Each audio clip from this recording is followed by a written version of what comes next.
நீங்க daily use பண்ற YouTube, Google, Instagram இதெல்லாம் உங்களுக்கு தெரியுமில்ல.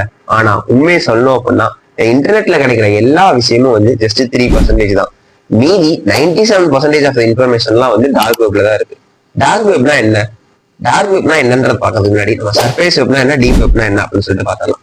சர்ஃபேஸ் வெப் அப்படின்னா வந்துட்டு இப்போ வந்துட்டு நம்ம கூகுள், யூடியூப், இன்ஸ்டாகிராம் இதெல்லாம் சொல்லி நம்ம சர்ச் பண்ணுவோம்ல, இதெல்லாம் தான் வந்து சர்ஃபேஸ் வெப். ஓகேவா? இப்போ வந்து டீப் வெப் பார்த்தோம் அப்படின்னா இப்போ வந்து பாஸ்வேர்ட்ஸ் இருக்கிறது, அப்புறம் வந்து பேங்க் டீடைல்ஸ், இந்த மாதிரி சென்சிட்டிவான இன்ஃபர்மேஷன்லாம் தான் வந்து டீப் வெப்ல வரும். ஓகேவா? டார்க் வெப் அப்படின்னா வந்துட்டு இது வந்துட்டு ஒரு ஸ்பெஷலுங்க. இப்போ பாத்தீங்க அப்படின்னா இது வந்து டார்க் ப்ரௌசர் வச்சு மட்டும் தான் நம்மளால ஆக்சஸ் பண்ண முடியும். ஓகேங்களா? ஓ ஏன் டார்க் வெப் யூஸ் பண்றாங்க அப்படின்னு சொல்லி பார்த்தோம் அப்படின்னா ஃபர்ஸ்ட் வந்துட்டு லீகலா யூஸ் பண்றவங்க பத்தி பார்த்தரலாம். இப்போ வந்து ஜேர்னலிஸ்ட் எல்லாம் பாத்தீங்க அப்படின்னா அவங்களோட வந்து ரொம்ப சென்சிட்டிவான இன்ஃபர்மேஷன் வந்துட்டு எங்கேயும் லீக் ஆகக்கூடாது அப்படின்னு சொல்லிட்டு அவங்க டார்க் வெப்ல வந்து யூஸ் பண்ணி அவங்க வந்து ஷேர் பண்ணிப்பாங்க. இது வந்து இல்லீகல பார்த்தோம் அப்படின்னா நிறைய பேர் வந்துட்டு இதை வந்து தப்பா யூஸ் பண்ணிட்டு இருக்காங்க. இப்போ வந்துட்டு ஸ்மக்லிங், ட்ரக்ஸ், அப்புறம் வந்து ஹேக்கிங் டூல்ஸ், இந்த மாதிரி நிறைய விஷயம் வந்து டார்க் வெப்ல நடக்குதுங்க. ஓகேவா? இது வந்து ரொம்ப டேஞ்சர். இதை வந்து ஆக்சஸ் பண்ணணும்னு நீங்க நினைக்காதீங்க. இது ஏன் அப்படின்னு பார்த்தோம் அப்படின்னா அதுல வந்து மால்வேர் வரலாம், இல்ல ஸ்கேம்ஸ் வரலாம். சோ ஏன் ஈவன் போலீஸ் கேஸ் கூட போகலாம். ஓகேவா?